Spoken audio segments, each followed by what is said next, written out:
ever find yourself searching for something bigger than you? For a community to be a part of?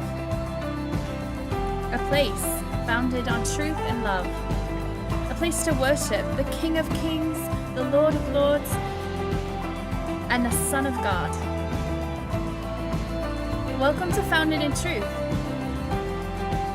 where we're more than just a fellowship. We're a family, so welcome home.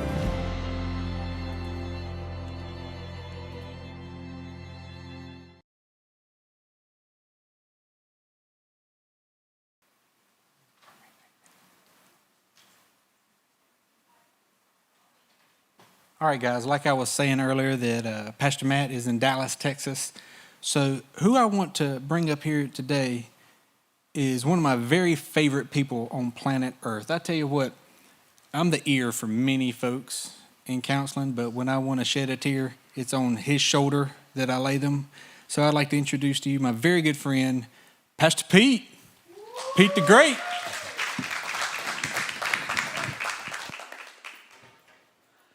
That was incredibly kind.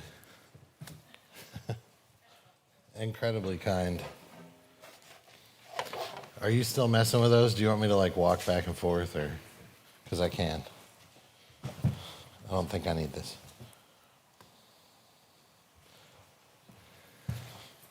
Is this too far? I need to know it's too far when I fall through this thing. Oh, I can't go past. Yeah. I got to get the parameters for how far I can move.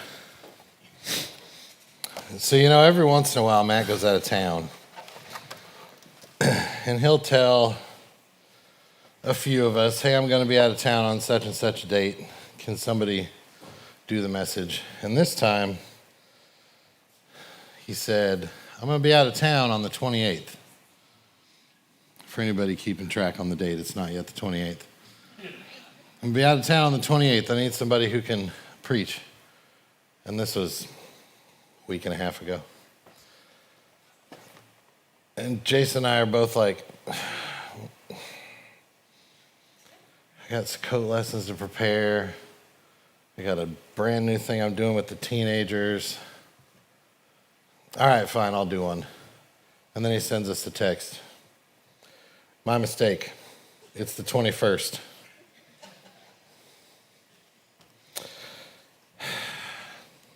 But we made it. And what I want to look at today is a subject and moreover a story that I am certain that everybody in this room is familiar with. I can guarantee you are familiar with this story. And if you showed me a sermon title like the one that I put up today, knowing what I'm going to talk about, I would have rolled my eyes and stayed at home. I'd have been sick. Matt goes out of town and Pete Googles top 10 most popular sermon ideas, closes his eyes and pokes the screen and picks one. The killing of giants. Sermon achieved. That might be what you're thinking. And I would forgive you if that's what you're thinking. But it's true. I want to talk about killing the giants in our lives. And I want to look at one of the most famous stories in the Bible to do it. So, bear with me as we go on a journey. And let's see if there might be a little bit more to this story than we might think. We go to 1 Samuel, not 2 Samuel. So, open your Bibles or your tablets or your phone or whatever. I have a hard time reading it off my phone, otherwise I would be using my phone, but we're going to go to 1 Samuel chapter 17. Bear with me, I'm going to read the entire chapter. Yeah, that's right. You guys know how I like to do this. The entire chapter, poor teenagers over there But, bear with me, we need a picture of where we're going.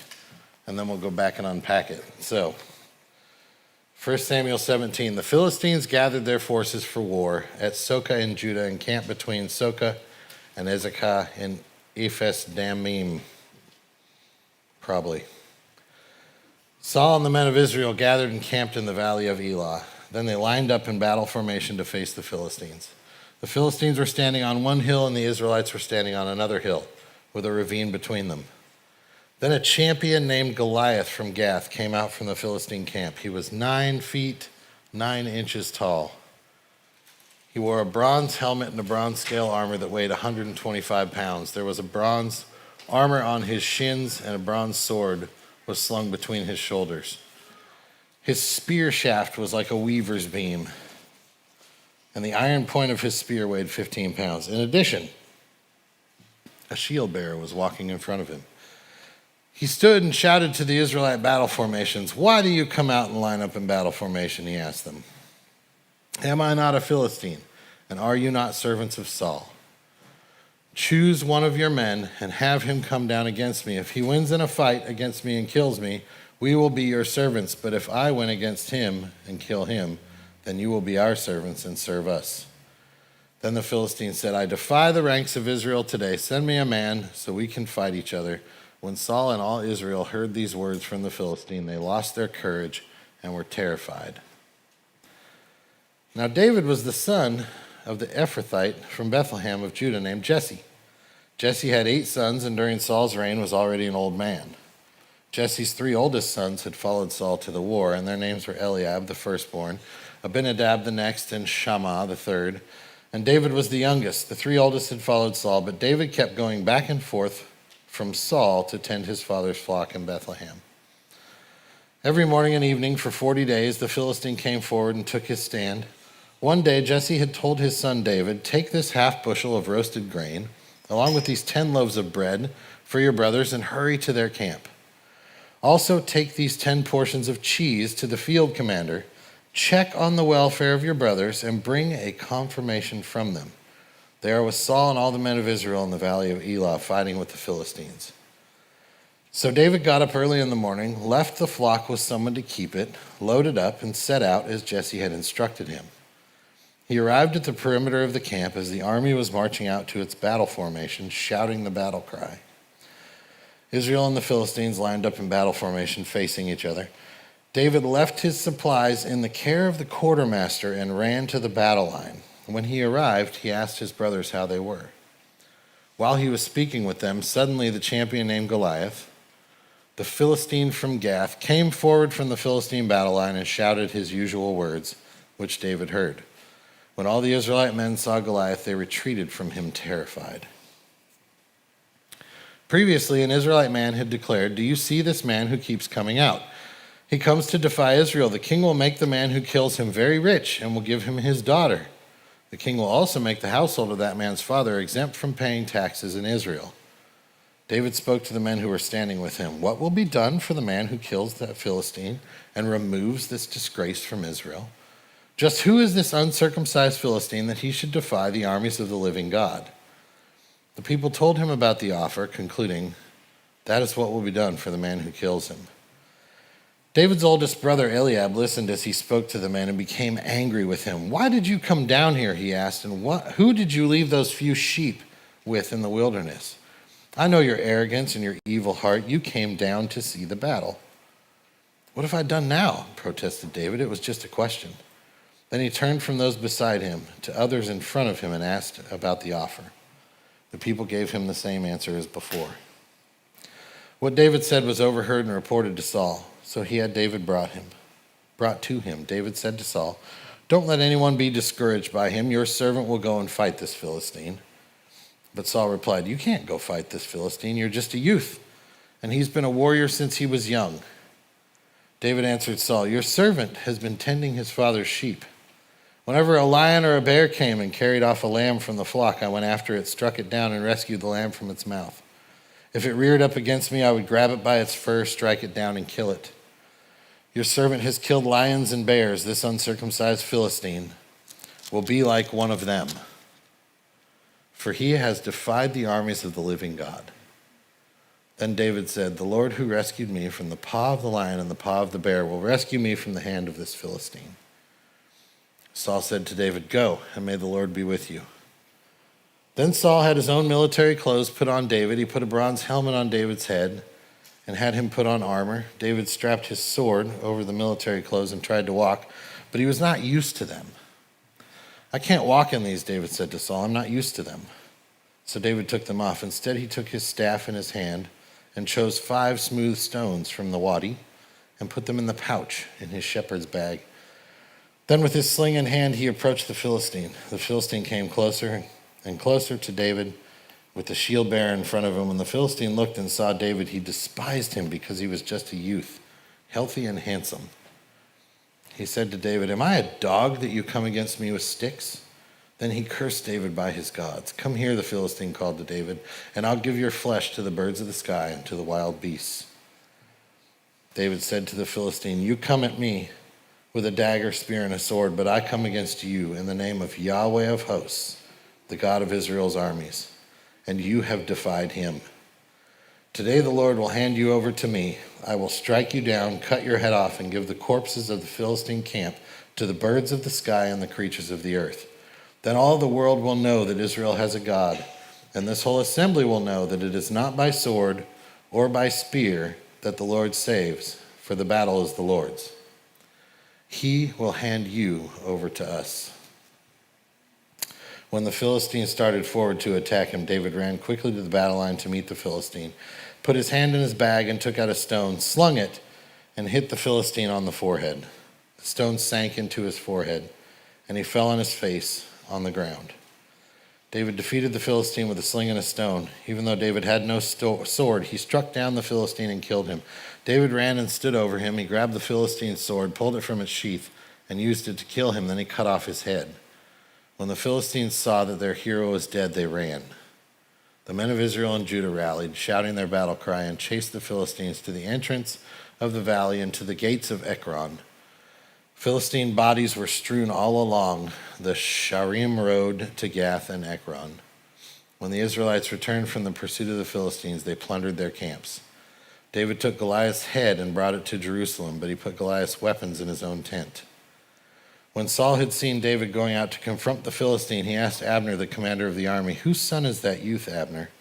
"My king, as surely as you live, I don't know," Abner replied. The king said, "Find out whose son this young man is." When David returned from killing the Philistine, Abner took him and brought him before Saul. With the Philistine's head still in his hand, Saul said to him, "Whose son are you, young man?" "The son of your servant Jesse of Bethlehem," David answered. I'm certain that everybody has heard that story before. But I want to unpack it a little bit. And there's going to be a few things that I specifically don't go over today. For instance, I'm not going to go over the fact that Saul didn't recognize David, even though David had already been in his service previous to this. I'm not going to cover that. So if you notice that, throw it away. We'll deal with that a different day. I'm not going to go over David's size, which is quite possibly my largest pet peeve, the teenagers will tell you. There was not a 5-year-old standing in front of Goliath fighting him. It just didn't happen. I can prove it, but that'll be a different day. So I'm not going to get into that. But what we are going to talk about, and as we break this story down, I want to look at 4 people in the story.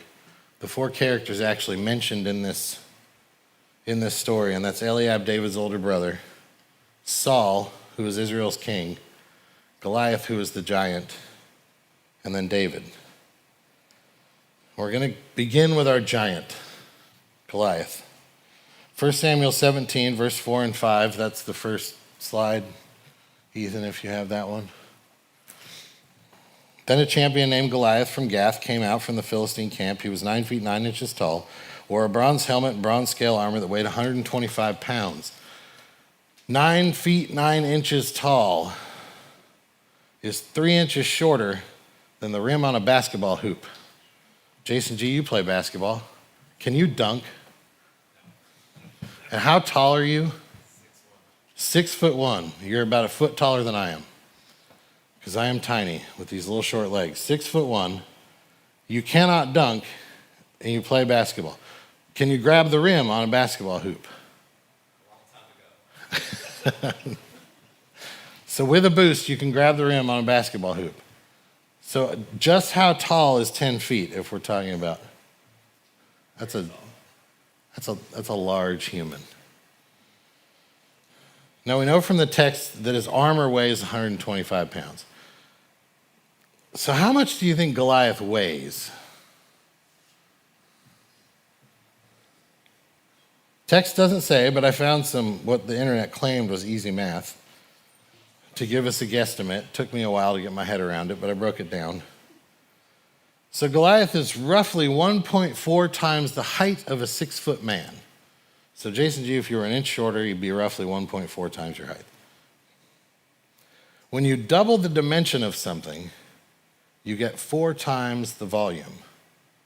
By the way, that one sentence right there, I spent about 20 minutes on. Just so you know. So, do not sit here thinking, oh, no. I went back and forth. There's no way that's right. Wow, okay. So when you double the dimension of something, you get 4 times the volume. So 1.4 times 1.4 times 1.4 times 1.4, you get 3.8. I also spent 20 minutes on that math problem. I did it multiple times over. I'm like, that's really how that comes out. Makes no sense to me. In good muscular shape, like myself, a 6-foot man would weigh about 200 pounds. Big, muscular 6-foot guy. That would make Goliath, on the low end, about 760 pounds, without his armor on. I did the math a few different ways, and I can easily argue that Goliath was somewhere between 760 and 1,000 pounds. Could have fallen anywhere in there. That's huge. It's like the size of a Volkswagen if you squished it in and made it a little taller. That's right. That guy walked out every day to challenge a single person to combat. And the consequences of losing were serious. They use nice words like servant in this translation of the Bible, but they interchange that with slave pretty easily. 1 Samuel 17, 8 through 10. He stood and shouted to the Israelite battle formations, "Why do you come out and line up in battle formation?" He asked them, "Am I not a Philistine, and are you not servants of Saul? Choose one of your men and have him come down against me. If he wins in a fight against me and kills me, we will be your servants. But if I win and kill him, then you will be our servants and serve us. I defy the ranks of Israel today. Send me a man so we can fight each other." Now, not only was Goliath shouting his insults at Israel, but he was a seasoned fighter, as we will see. He's huge, and he's good at fighting. He was the obvious choice for the Philistines to send out. Then 1 Samuel 17:11, when Saul and all the Israelites heard the words from the Philistine, they lost their courage and were terrified. Another translation says their hearts failed. I think I like that one a little bit better. I feel like that would describe me accurately in that situation. That's who our giant is. That is the thing that is in front that needs to be killed. The next 3 characters we're going to look at together. And as we do look at them, we're going to run through the 3 of them, one after the other. You see, Goliath is a character in the story that God uses to show his power. A giant that is overcome because God was there to fight Israel's battle. As David makes it clear, that giant was killed, I'm going to say that again, because God was there to fight Israel's battle. But the giants that David, Saul, and Eliab face are much different. Much more personal, much more internal. David, Saul, and Eliab were not there to fight Goliath. God was. So now let's look at their giants. So Goliath is there. Who should be there for Israel? We need to back up just a little bit to answer that question. We're going to go to 1 Samuel 8, 19 through 21. That'll be the next one, Ethan. The people refused to listen to Samuel. This is back before they had a king and they wanted a king. No, they said, we must have a king over us. Then we'll be like all the other nations. Our king will judge us, go out before us, and fight our battles. The answer is Saul. The answer to the question is Saul. Now, where is Saul? He's soiling himself back behind everyone. He's terrified, it says. Not what God is looking for in a king. But at this point in the story, God has rejected Saul as king. Now, Saul would remain king for probably another 20 years at this point, give or take. But I don't give Saul a pass for that just because God had rejected him as king at this point. And neither does God. Just because he isn't God's choice for king anymore does not give him an excuse to not be an image bearer. And he still had a job to do. David arrives in verse 20, and just as the soldiers are heading out to the camp, shouting the battle cry.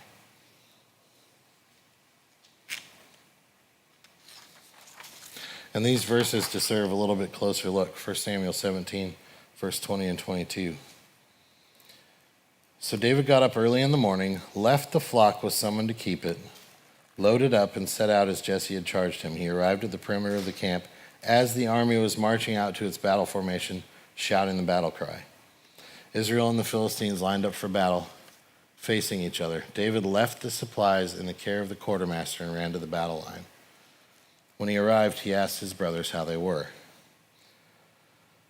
I point this out so that we can see how David conducts himself as opposed to Saul. See, David was a shepherd. And at this point, he had been anointed by Samuel to be king. But he's still a shepherd. And his father had asked him to do a job. And he does it with excellence. He got up in the morning and found someone to take care of the sheep.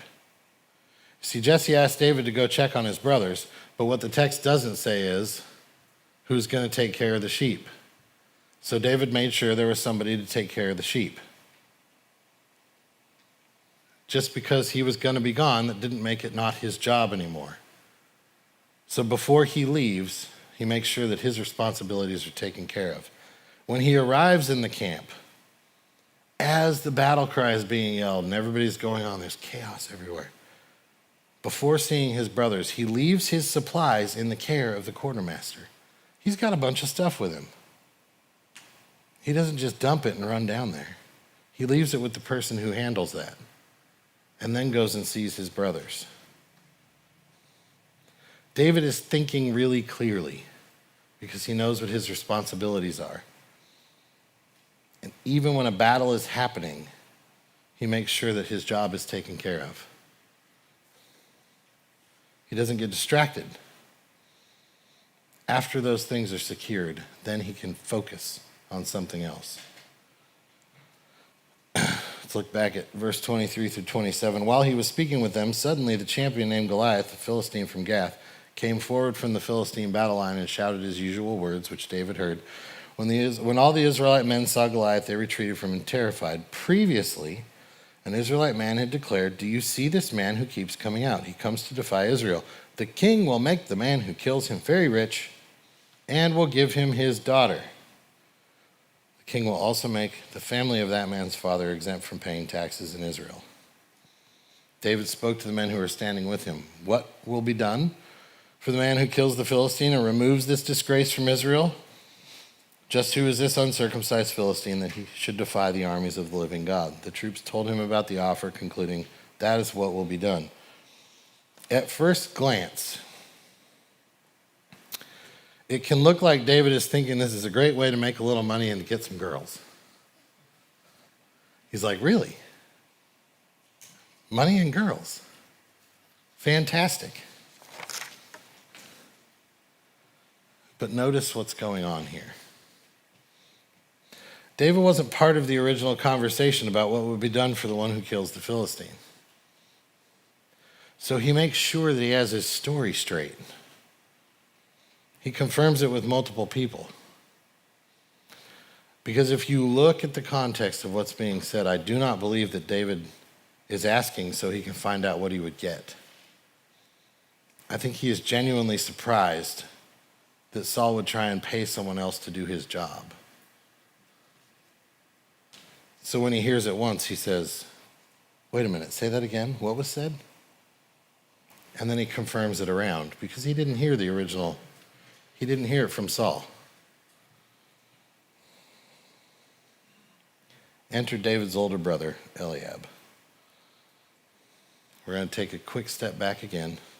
For those who don't know the story, just a chapter before is when David is anointed by Samuel to be the next king of Israel. When Samuel visits the home of David's father Jesse, he has him bring his sons before him. Now, David was not invited, but that's, again, not what we're talking about today. But let's look at what Samuel thinks when he sees Eliab. This is David's older brother. 1 Samuel 16, verse 4 through 7. Yep, that's it. Samuel did what the Lord directed and went to Bethlehem. When the elders of the town met him, they trembled and asked, do you come in peace? In peace, he replied, I've come to sacrifice to the Lord. Consecrate yourselves and come with me to the sacrifice. Then he consecrated Jesse and his sons and invited them to the sacrifice. When they arrived, Samuel saw Eliab and said, certainly the Lord's anointed one is here before me. But the Lord said to Samuel, do not look at his appearance or his stature, because I have rejected him. Humans do not see what the Lord sees, for you see what is visible, but the Lord sees the heart. In the NIV translation, verse 7 reads this way, do not consider his appearance or his height, for I have rejected him. Up until this point, Israel has had only one king, and Scripture specifically points out that Saul was taller than everybody else and good looking. So it makes sense that when Samuel sees Eliab, that he fits the bill. He thinks the choice is obvious. And as a firstborn, it definitely would have made sense that Eliab was the logical choice. But getting back to the present, we see what the Lord saw in Eliab that disqualified him from being the right choice. 1 Samuel 17, verse 28. David's oldest brother Eliab listened as he spoke to the men, and he became angry with him. Why did you come down here, he asked. Who did you leave those few sheep with in the wilderness? I know your arrogance and your evil heart. You came down to see the battle. Lost the whole thing. I'm not exactly sure what's going on in Eliab's mind. I don't know if he's embarrassed by the questioning or if he's just a jerk. But the accusations he makes of David here are the exact opposite of what we have seen of David up until now, of what Scripture says about David and his character up until now. Whatever is going on, David's reaction to it is worth noting. Verses 29 and 30. What have I done now? Protested David. It was just a question. Then he turned from those beside him to others in front of him and asked about the offer. The people gave him the same answer as before. He just keeps on going. So I have a question for you at this point. How many of you can hear criticism the way David just heard it and put it out of your mind that easily?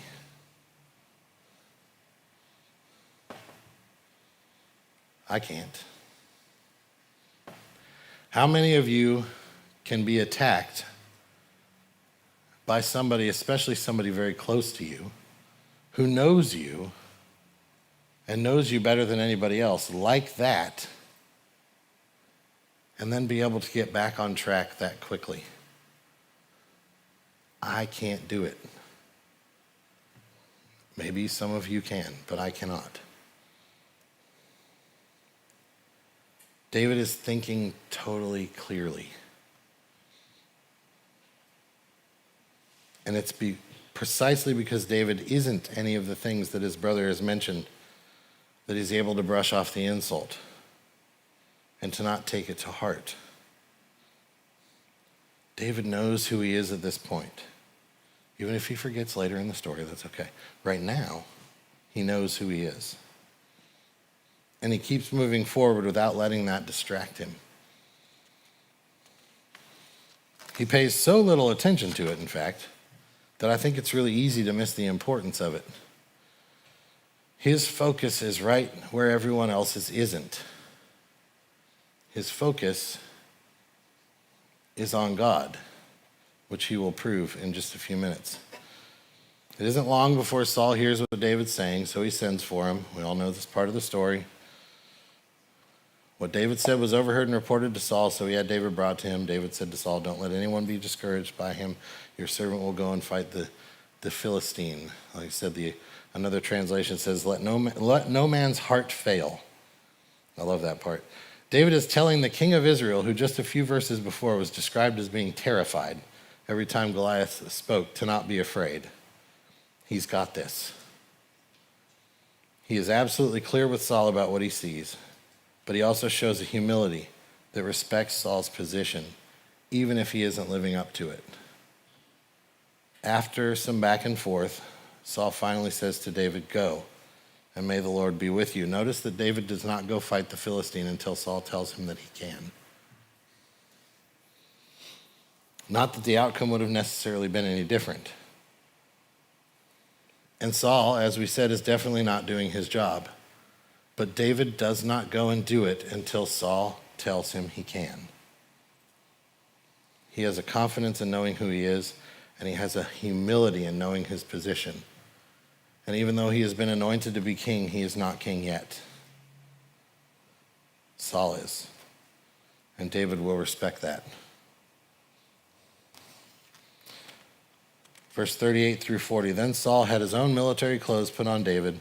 He put a bronze helmet on his head and had him put on his armor. David strapped his sword over the military clothes and tried to walk, but he was not used to them. "I can't walk in these," David said to Saul. "I'm not used to them."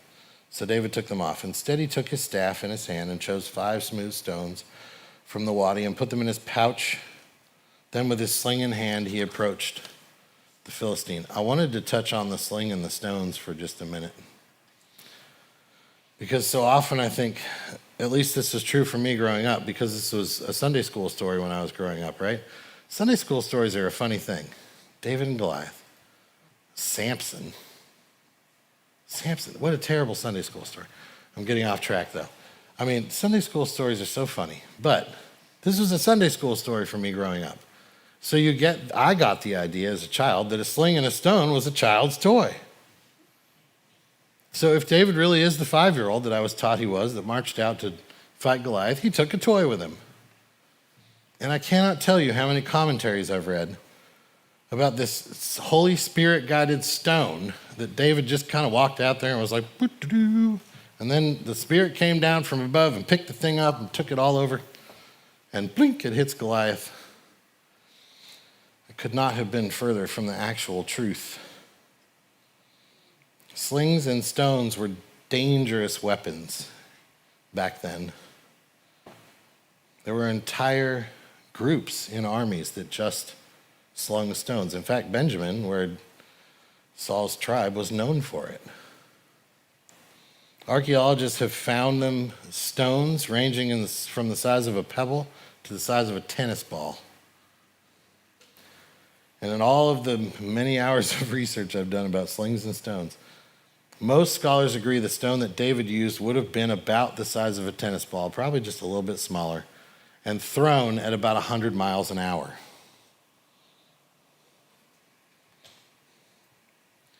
It would have been accurate up to 100 meters. Skilled slingers, I don't know if that's what you even call them. That name I just made up right now. I did not write that down. So I wasn't sure what to call them, but now we're going to call them slingers. Skilled slingers could hit a reed at 50 meters. A reed, a little, grows out of the ground, a little tiny thing.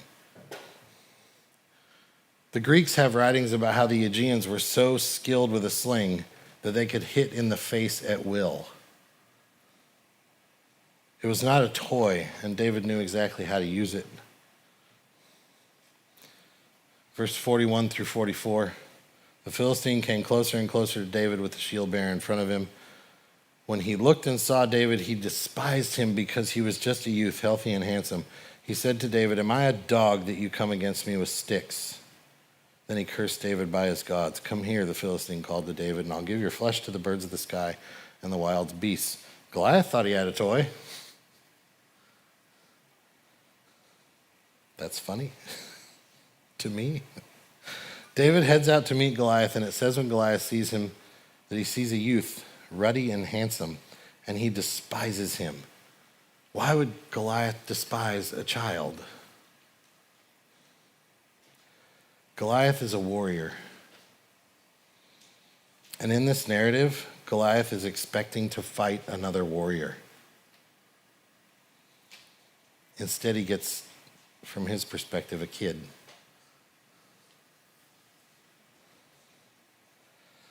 A little back and forth, some well-placed insults. David puts his hand in his bag, pulls out a stone, and he hits the giant in the face with a tennis ball-sized rock at 100 miles an hour. All of Israel and Judah rally and chase the Philistines back to Gath and Ekron. So we don't need to finish up the rest of it, but that's our story. That's our background. And that's great, but where is it going? We just talked about a giant being killed and then talked about a giant being killed again after I said that we're not talking about giants, literal giants being killed. But I want to focus for a few minutes on giants, specifically the giants that we all have in our lives. Who can give me an example, class participation time, who can give me an example of a giant that needs to be killed? Pride. What? Pride. Pride, that's a good one. Division's a good one. Fear is a good one, yes. Addiction, that's a great one. That's also a good one.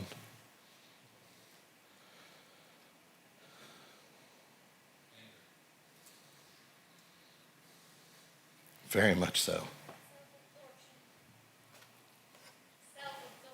Self-absorption. See, you guys are better at this than most. I've asked this question in other settings before, and I usually get answers like, well, they're usually political. I'll leave it at that.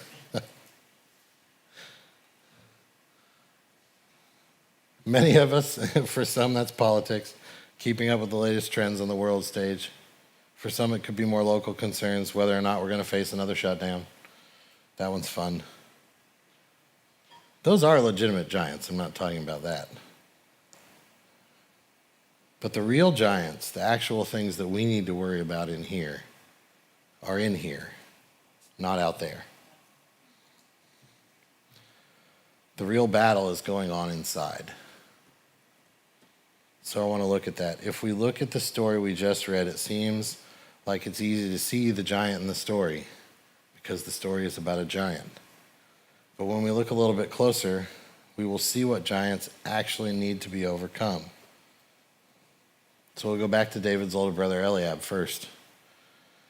If you remember back a few minutes ago, 1 Samuel 16, 6 through 7, when they arrived, Saul saw Eliab, certainly, this is the Lord's anointed, and God said no. We have no way of knowing for sure what God is referring to here, but we know that when God looked at Eliab's heart, he decided he wasn't worthy of being a king. Fast forward to the next chapter and the way he acts towards David when he comes to see him at the battle, and I think we get a little bit of insight. Eliab obviously had the look of a leader, otherwise Samuel wouldn't have been so impressed with him. But his heart wasn't sold out for his king. He wasn't an image bearer. He didn't work to address all the secret areas of his life that no one else saw. Jay, I think you said anger, and that was one I was going to give Eliab, just based on where it was going, and who knows why. It doesn't matter. Why the things that you struggle with in your life, the secret areas that no one else sees, why they are there, it doesn't matter. They're there. We all have them. Every single one of us has them. So it doesn't matter why they're there. They're there. He didn't work to address all that secret stuff. He didn't do the hard work that would set himself apart so that his heart matched his looks. Eliab had the size, the beauty, and the status to be a leader, but he didn't have the heart. The giant Eliab needed to kill was inside himself. Now we get back to Saul. Saul was the son of an influential man of the tribe of Benjamin. He also had the size and looks of a leader. 1 Samuel 9, verse 1 and 2. This is an NIV translation because I just like the wording better, where the rest of them are not. There was a Benjamite, a man of standing, whose name was Kish, son of Abiel, the son of Zeror, the son of Bechorath, the son of Ephiah of Benjamin. Kish had a son named Saul, as handsome a young man as could be found anywhere in Israel, and he was a head taller than anyone else. He was big and pretty. I've described myself this way many times. Saul was 30 years old when he became king. He reigned over Israel for 42 years. I've done the math many times over. There is a little bit of margin for error, but he served the Lord faithfully for about 2 years. And roughly for the other 40, he didn't. After that, he started to disobey. And eventually God regretted that he had made Saul king, and he gave the kingdom to David. Central to the heart of God is obedience. And Saul wants nothing to do with it. For about 40 years of his reign, Saul does what he wants, not what God wants. He lies, he manipulates, he cheats, he steals to get what he wants. He takes only with regard to himself. And as time goes on, he provokes God more and more. Remember the promise that he made to the man who defeated Goliath? In verse 25, the king will make the man who kills him very rich and will give him his daughter. And he will make the household of that man's father exempt from paying taxes in Israel. There is no evidence whatsoever that Saul keeps his promise. David does not get paid. He does marry one of Saul's daughters, but that's different. Had nothing to do with this. In fact, David's father ends up in hiding with him in the wilderness later so that he can be kept safe from Saul, which is the exact opposite of not paying taxes.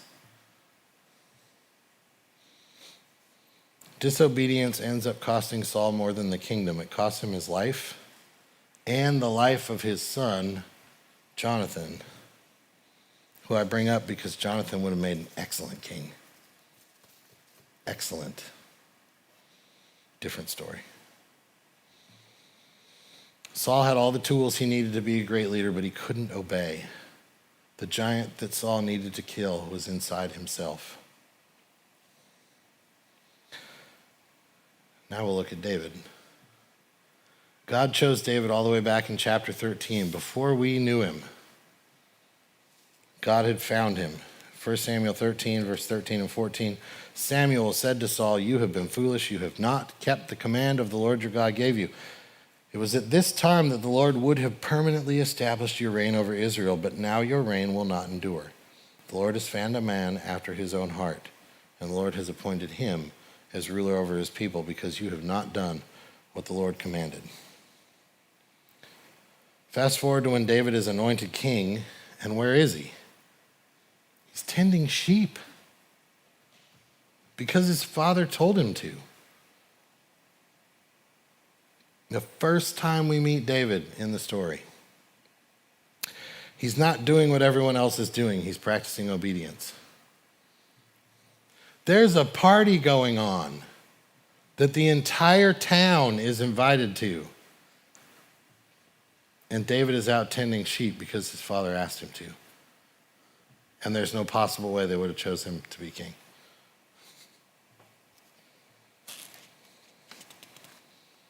All through chapter 17, we see David being obedient. He goes back and forth from attending Saul to tending sheep. And when Jesse asks him to go check on his brothers, he gets up early and makes sure that all of his responsibilities are taken care of first. And then he goes.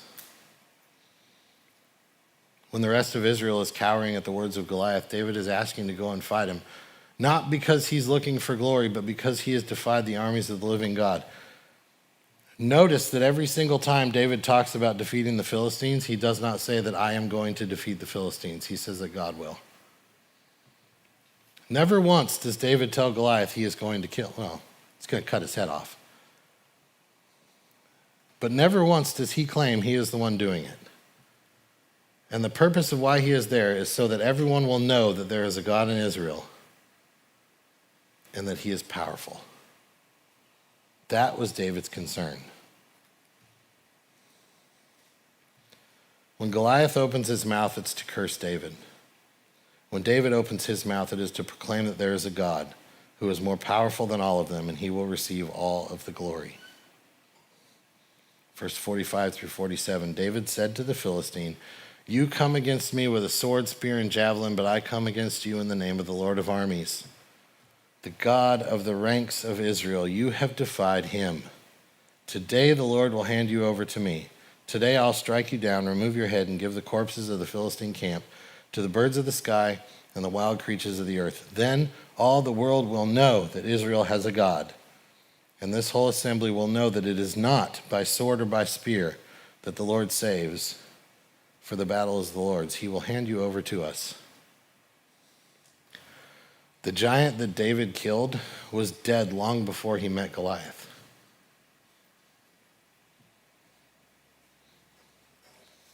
So here we are. We need to take a long look inside and see what giants need to be killed. Whether it be addiction, or anger, or lust, or maybe a combination of all those things. We can't be true image bearers of our King until we kill the giants that are inside of us.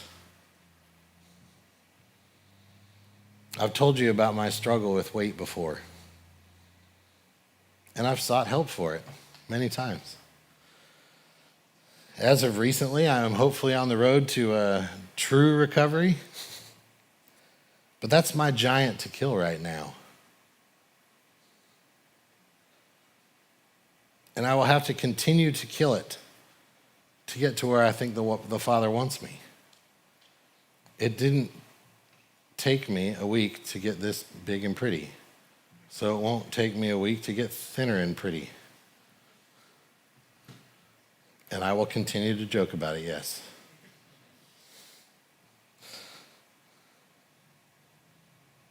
I can't be the true image bearer that my God expects me to be until I kill the giants inside of me that he wants gone. I can't be the father I need to be. I can't be the youth pastor I need to be. I can't be the community pastor I need to be. I can't do the things well until I learn to continually kill the things that God wants dead.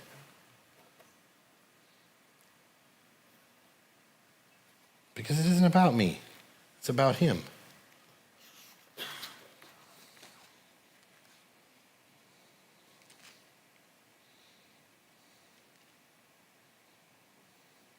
But to get to this point took a lot of prayer, from a lot of people, a lot of prayer on the part of my wife,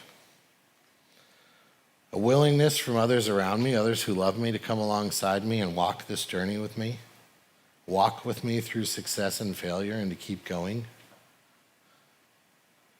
Through success and failure, let's talk about that for a minute. We all have giants to kill. We just talked about that.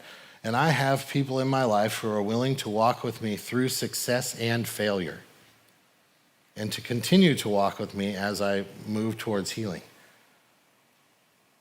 How often,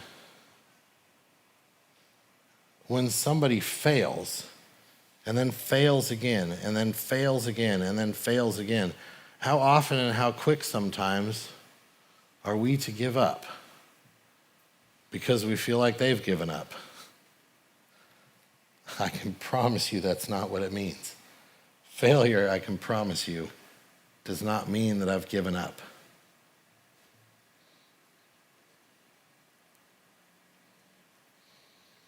It doesn't mean you've given up.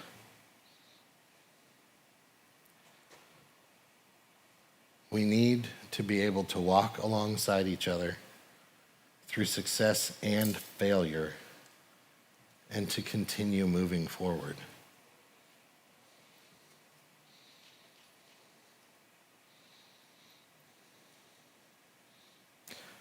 What's the giant inside of you that needs killed? I don't know all of your stories, and I don't need to know all of your stories. But who in your life does know your story and is simultaneously pushing you toward healing?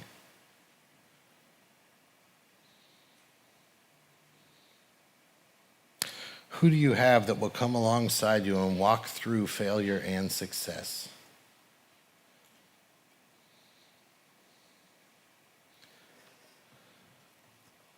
If I could get the prayer team to come up, please.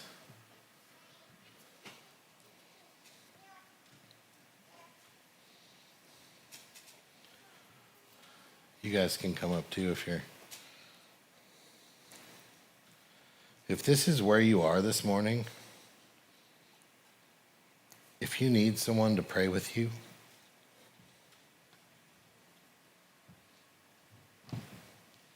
about the giants you need to kill, we have our prayer team here to pray with you and to connect you to where you need to be. But as you guys start praying, I want to stress one more point. If there is something inside of you that you have tried to kill and have failed at over and over and over and over again, failure does not mean you've given up. It just means that you need help. And getting to the point where you realize that you need help is sometimes the hardest thing that you can tell yourself. I've told myself for 20 years that I don't need somebody to help me. I help others. I don't need help. I'm that thing for somebody else. I don't need for them to be that thing for me. And that was a lie that kept me from killing the giant that needs killed.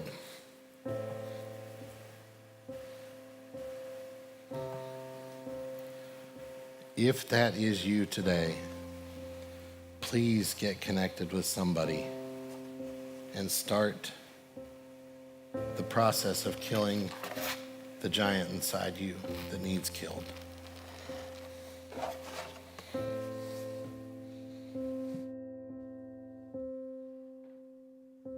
I'm Matthew Vanderels, and I hope you enjoyed this message. Founded in Truth exists to build a community that bears the image of God and lives the redeemed life only Yeshua gives. If this message impacted you, or if this ministry has been a blessing to you, we invite you to take part in making sure the message of Yeshua and the truth of God's Word continues to reach others. To make sure this happens, you can donate through our online giving portal at foundedintruth.com/give or by texting any amount to 704-275-0752. Don't forget to like and subscribe for new content every single week, and we thank you for your continued support, and we look forward to seeing you next time. Shalom.